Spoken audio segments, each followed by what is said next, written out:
얼마 전에 이동통신사에서 개인정보가 유출되었잖아요. 그런데 이번에는 휴대전화 판매 업체에서 개인정보를 무단으로 수집하고 보관한 혐의로 휴대전화 판매업체 대표 A씨 등 13명을 불구속 입건했다고 해요. 이게 정말 무슨 일이죠? 온라인과 텔레마케팅, 홈쇼핑을 통해 휴대전화 가입자를 유치하면서 개인정보를 수집한 거죠. 맞아요.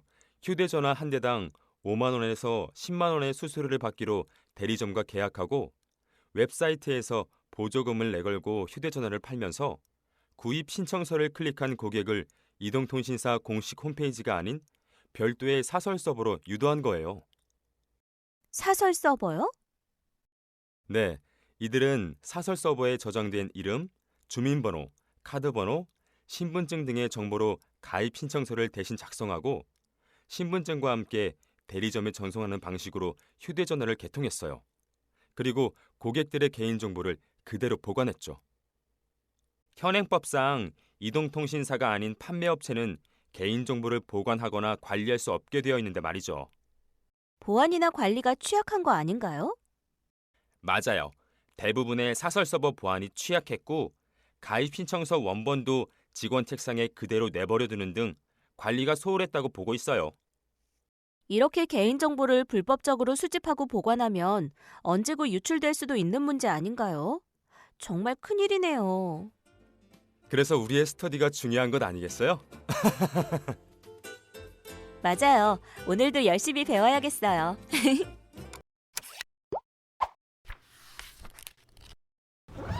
이번 시간에는 개인정보의 수집 및 이용, 제3자 제공 및 처리 위탁, 개인정보 파기에 대해 학습하겠습니다. 여러분이 준비한 내용의 학습 목표를 말씀해 주시겠어요? 네, 개인정보의 수집 및 이용 시 준수 사항에 대해 설명할 수 있어요. 개인정보 제3자 제공과 처리 위탁의 차이점에 대해 알고 법적 요구사항을 숙지할 수 있습니다. 개인정보 파기 시 유의사항에 대해 설명할 수 있습니다. 좋습니다. 자, 그럼 스터디를 시작해 볼까요?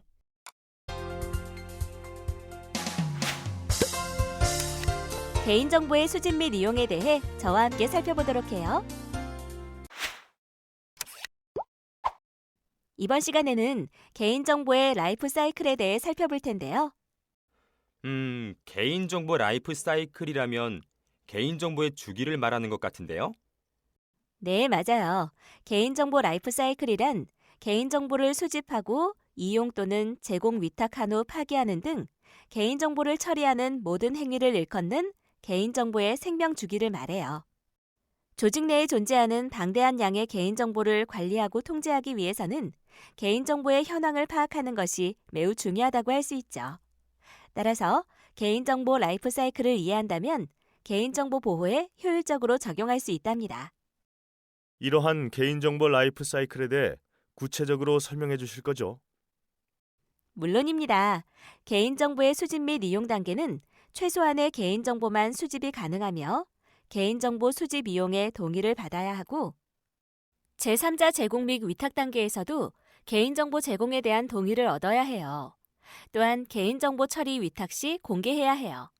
마지막 파기 단계에서 보유기간이 경과되었거나 개인정보의 처리 목적 달성 등과 같이 개인정보가 불필요할 경우에는 개인정보가 복구 재생될 수 없도록 지체 없이 파기해야 됩니다. 단 목적이 달성된 개인정보를 보유할 경우에는 법령 근거를 반드시 확보해야 해요. 수집 및 이용 단계의 내용에 대해 구체적으로 살펴볼까요? 개인정보 처리자가 업무를 수행하기 위해 정보 주체로부터 개인정보를 적법하게 수집하고 이용하는 과정 및 절차를 말해요. 그러나 이러한 수집 단계에서 개인정보가 유출되는 경우가 발생하죠? 네, 맞습니다. 특히 개인정보 수집 및 이용 단계에서 대표적인 위반 사항을 살펴보면 개인정보 처리자의 과도한 정보 수집이나 불법적 수집으로 개인정보가 유출되는 경우가 많아요. 지난 시간에 학습한 다양한 내용들이 보이네요. 네, 맞아요. 따라서 개인정보 수집 시 개인정보 유출을 방지하고 개인정보를 안전하게 수집하기 위해서 개인정보 처리자는 업무 처리에 필요한 최소한의 정보만 수집해야 하며 개인정보를 입출력하거나 보관할 때 개인정보가 유출되지 않도록 안전성 확보를 위한 대책을 마련해야 해요. 그럼 개인정보의 수집 및 이용 시 법적 요구사항을 세 가지로 나누어 살펴볼게요. 마우스를 클릭하여 어떤 내용이 있는지 확인해 보세요.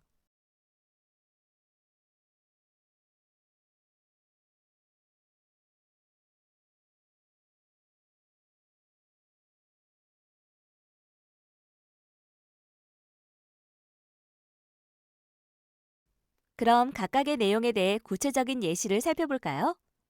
먼저 개인정보 처리자가 정보 주체에게 동의를 획득해야 할 항목으로는 개인정보 수집 이용 목적, 수집하려는 개인정보의 항목, 개인정보의 보유 및 이용 기간, 개인정보 수집 동의 거부 권리 등 4가지가 필수적으로 포함되어야 해요. 마우스를 클릭하여 각 항목의 예시 내용을 확인해 보세요.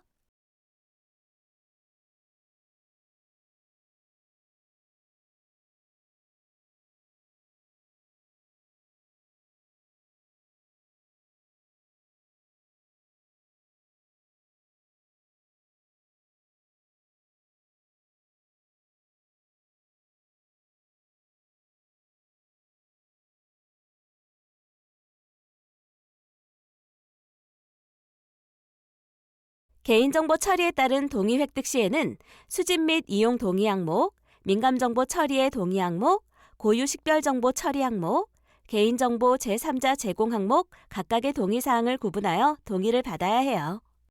아, 웹사이트에서 회원 가입을 할 때 항상 체크하던 것이군요. 뿐만 아니라 별도의 동의가 필요한 항목도 있어요. 이를 위반하면 제71조에 의거하여 5년 이하의 징역 또는 5천만 원 이하의 과태료가 부과돼요. 그럼 개인정보 수집에 동의를 하지 않으면 어떻게 되나요? 물론 정보 주체는 개인정보 수집에 대해 동의를 거부할 권리가 있답니다. 단 예외적인 상황이 있는데 법령상 의무 준수, 119 등 긴급 의료 상황, 요금 정산, 신용 조회 등의 상황이나 공공기관이 법령 등에서 정하는 소관 업무의 수행을 위한 상황 등이 그에 해당해요. 또한 서비스 제공을 위해 필요한 최소한의 개인정보만 수집해야 하는데 이때 최소정보 수집이라는 입증 책임은 개인정보 처리자에게 있으며 최소정보 이외의 정보를 추가적으로 수집할 경우에는 별도의 동의 획득 절차가 필요하답니다. 만약 동의하지 않으면 어떻게 되나요? 서비스를 이용하지 못하게 되나요? 아니요, 서비스 제공을 위해 필요 최소한의 개인정보에 대해서는 동의 거부 시에도 서비스를 제공해야 한답니다.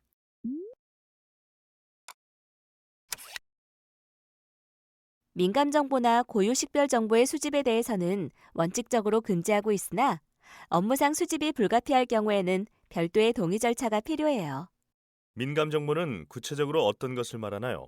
정보 주체의 사생활을 현저히 침해할 우려가 있는 개인정보를 말해요. 민감정보의 종류는 마우스를 클릭하여 내용을 확인해 보세요.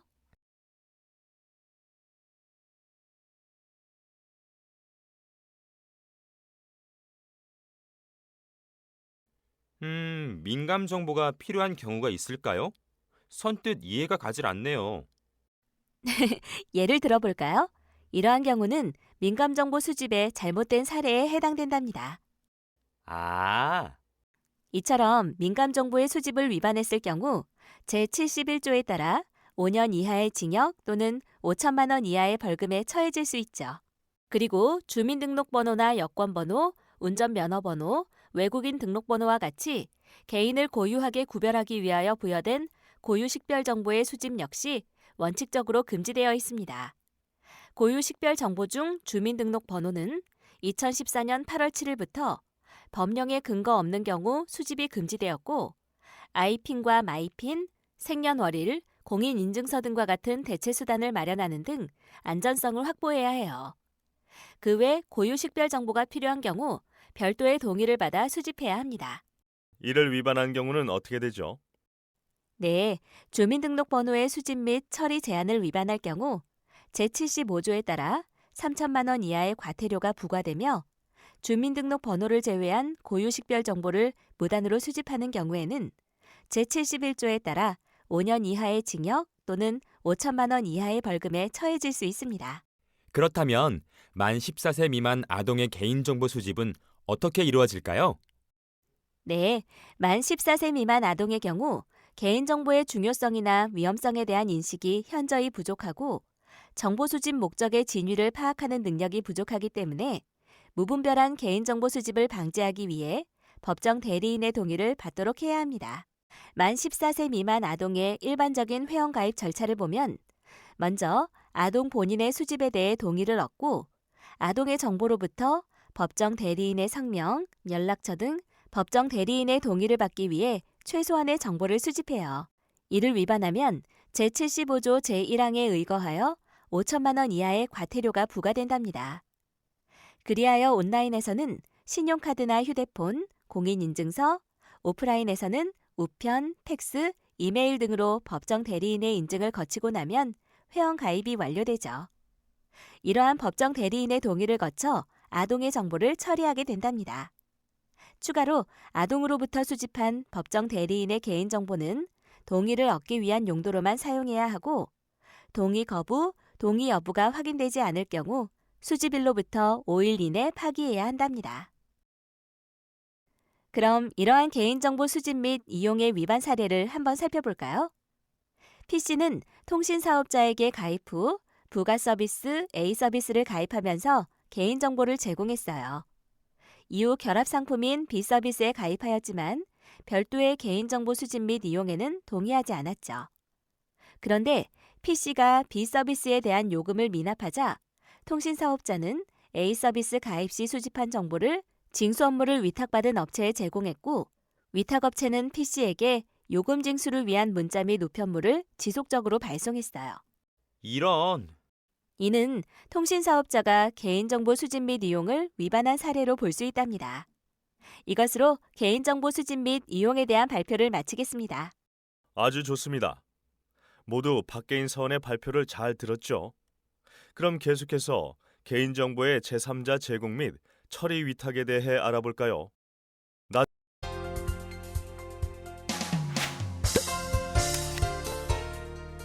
네, 지금부터 저와 함께 개인정보의 제3자 제공 및 처리 위탁에 대해 알아보도록 하겠습니다. 개인정보의 제3자 제공은 개인정보 처리자가 제공받는 자의 특정 목적을 위해 정보 주체로부터 동의 또는 관련 법률에 근거하여 개인정보를 적법하게 제공하는 과정 및 절차를 말하며 개인정보 처리 위탁은 개인정보 처리자가 업무 수행을 위해 개인정보의 취급 업무를 제3자에게 위탁하는 경우로 내부 업무를 외부 위탁업체를 통해 처리하는 경우를 말합니다. 개인정보 이용, 제공, 위탁 단계에서 특히 외부에 의한 개인정보 침해 사고가 발생하기도 하는데요. 인가자, 비인가자에 의한 개인정보 유출이나 원 바이러스에 의한 개인정보 유출, 웹사이트 취약점에 의한 개인정보 노출과 네트워크 해킹으로 인한 개인정보 유출 등 개인정보 이용 및 제공 단계에서 끊임없이 발생되고 있습니다. 뿐만 아니라 개인정보를 제공 처리함에 있어 법률을 위반하는 경우도 문제입니다. 대표적으로는 정보 주체의 동의 없이 개인정보를 제3자에게 제공하거나 제공받은 개인정보를 정보 주체 동의 없이 목적 외에 이용하거나 정보 주체 이외로부터 수집한 개인정보 처리 시 정보 주체의 요구에 대해 수집 출처를 고지하지 않는 경우가 있습니다. 목적 외로 이용하는 경우가 많군요. 처리 위탁의 경우에는 어떤가요? 네, 마찬가지로 법률을 위반하는 경우가 있는데요. 대표적으로는 위탁받은 해당 업무를 초과하여 개인정보 이용 및 제3자 제공하거나 재화 또는 홍보 관련 업무 위탁 시 위탁하는 업무 내용과 수탁자 정보를 고지하지 않은 경우, 개인정보 처리 업무 위탁의 내용을 문서화하지 않거나 위탁하는 업무의 내용과 수탁자 정보를 공개하지 않은 경우가 있습니다. 제대로 공개 또는 고지하지 않은 경우가 많네요. 그런데 개인정보를 제3자에게 제공하는 것을 싫어하는 고객도 있지 않을까요? 물론이죠.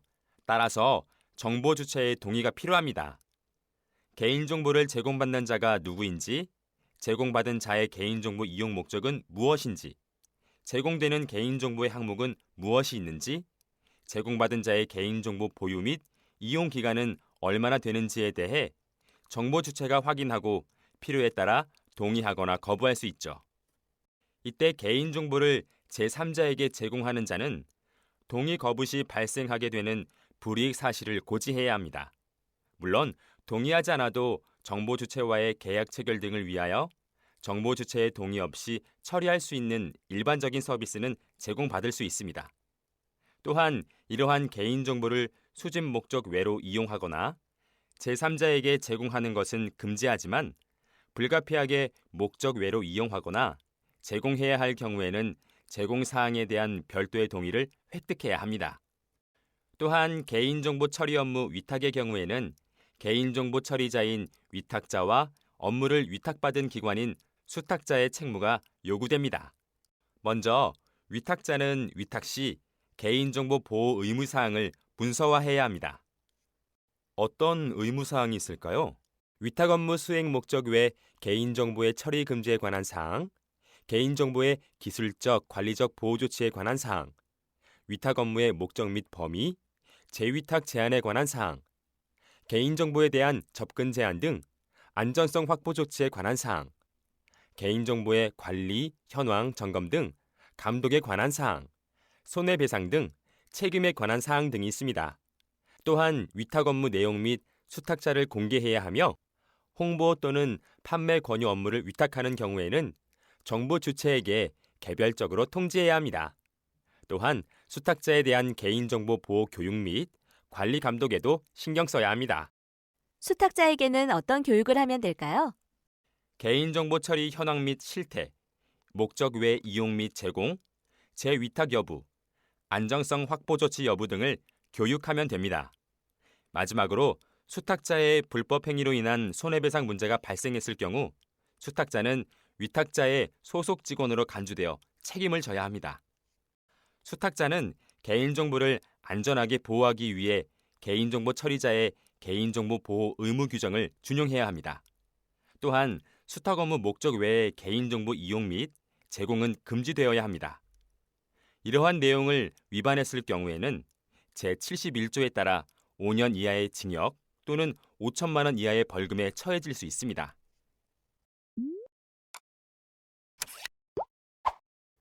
앞서 살펴본 바와 같이 개인정보의 제공은 개인정보를 제3자에게 제공하는 경우와 개인정보를 처리 위탁하는 경우로 나누어 볼 수 있습니다. 먼저 개인정보 제3자 제공은 사업자가 개인정보를 제공받는 자와 업무를 제휴하거나 공동 마케팅 등을 맺고 개인정보를 제공받는 자의 이익 목적을 위해 개인정보를 외부의 제3자에게 제공하는 것을 말합니다.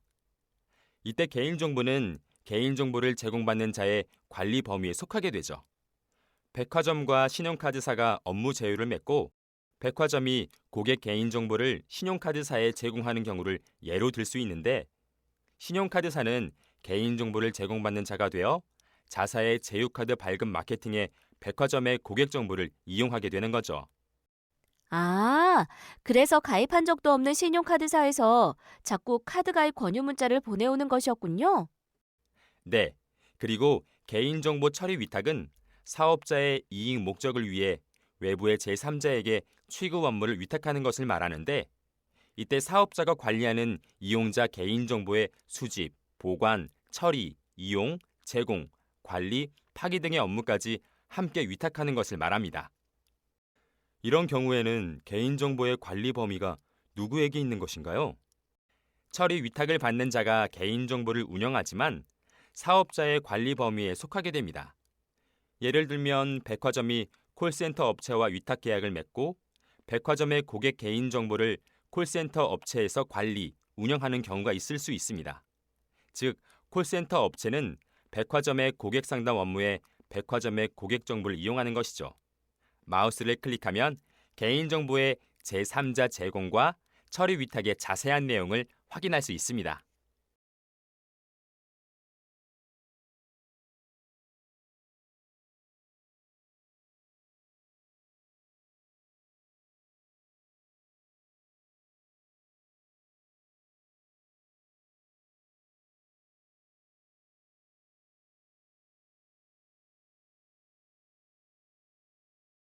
이러한 개인정보 제3자 제공 및 처리 위탁의 위반 사례를 한번 살펴볼까요? A씨는 B씨의 가해 차량에 의해 접촉 사고가 발생했습니다. A씨는 사고의 수습 및 보험 접수를 위해 보험회사 직원에게 연락처를 제공했고 얼마 후 가해자 B씨에게 전화를 받게 되었습니다. B씨가 어떻게 자신의 연락처를 알고 전화하게 되었는지 의아해하던 A씨는 보험회사에서 A씨의 동의 없이 제3자인 B씨에게 연락처를 제공했다는 것을 알게 되었습니다. 이런 동의도 없이 연락처를 제공하다뇨. 이는 보험회사에서 개인정보 제3자 제공을 위반한 사례로 볼 수 있습니다. 이것으로 개인정보의 제3자 제공 및 처리 위탁에 대한 발표를 마치겠습니다.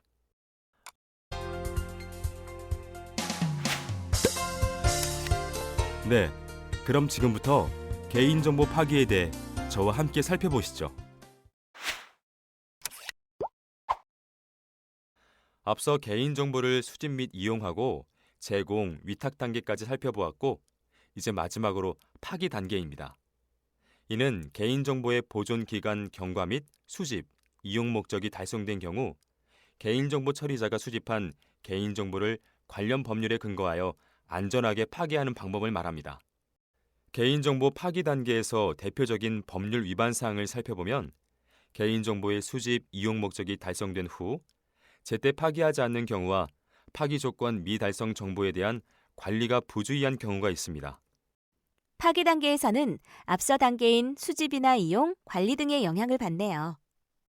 네, 따라서 개인정보 처리자는 개인정보 수집, 이용 시부터 개인정보를 파기해야 하는 사유와 그 시점, 방법 등을 정확히 숙지해야 합니다. 마우스를 클릭하여 어떤 내용이 있는지 확인해 보세요.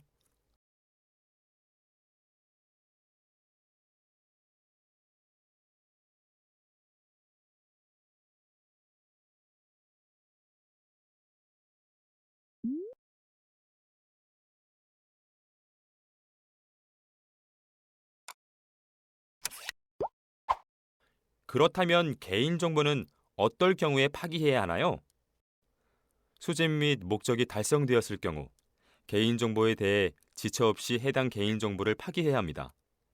예를 들면 채무 이행, 채권 회수, 이벤트 행사 종료, 임상실험 완료, 보험 지급 의무 기간이 종료되었을 경우가 있겠네요.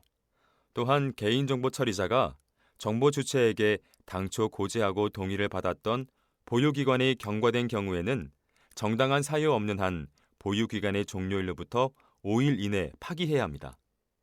다른 법령에서 정한 보존 의무기간이 경과했을 경우에도 마찬가지입니다. 뿐만 아니라 회원 탈퇴나 제명, 계약관계 종료, 동의 철회 등과 같이 개인정보 처리에 대한 법적 근거를 상실했을 경우에도 파기해야 하죠. 마지막으로 파산 또는 폐업에 따라 회사를 청산하게 되었을 경우나 해당 서비스가 중단되거나 폐지되었을 경우에도 개인정보는 파기되어야 합니다. 이와 같은 사항을 위반했을 경우 제75조 제2항에 의거하여 3천만 원 이하의 과태료가 부과됩니다. 개인정보 파기 절차로는 개인정보 취급자가 파기 요청을 하면 개인정보 책임자가 파기 검토 후 파기 승인을 합니다. 승인 후 취급자는 개인정보 파일을 파기하고 개인정보 보호 책임자는 파기 결과를 확인합니다.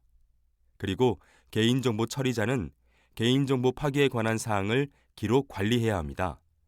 개인정보 파기의 시행 및 확인은 개인정보 책임자의 책임하에 수행합니다. 이렇게 파기된 개인정보는 복구 또는 재생되지 않아야 하는데요.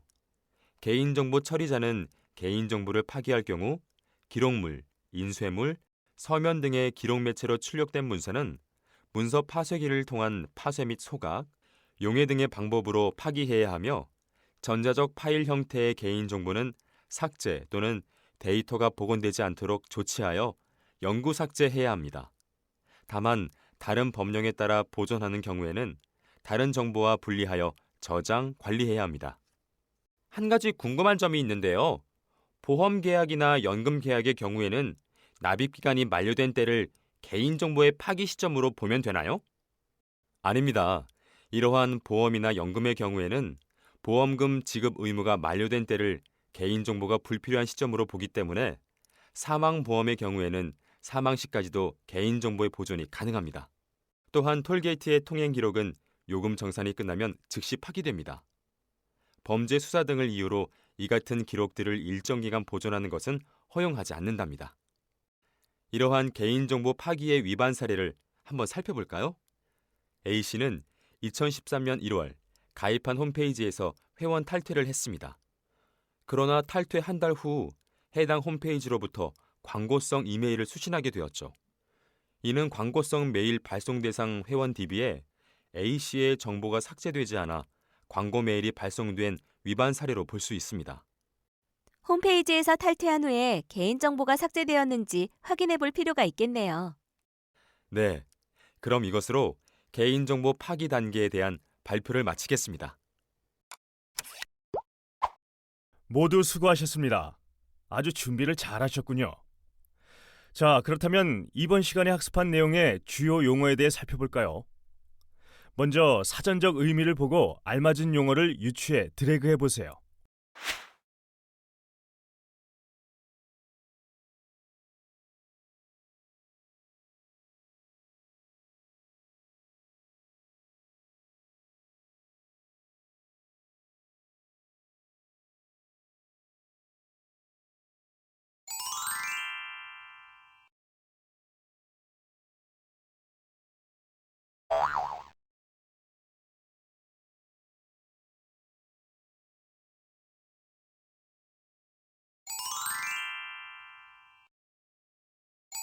아주 좋습니다.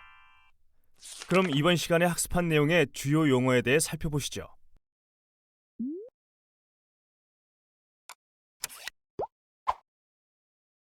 오늘 학습한 내용을 퀴즈를 통해 확인해 보겠습니다. 준비가 되었으면 스타트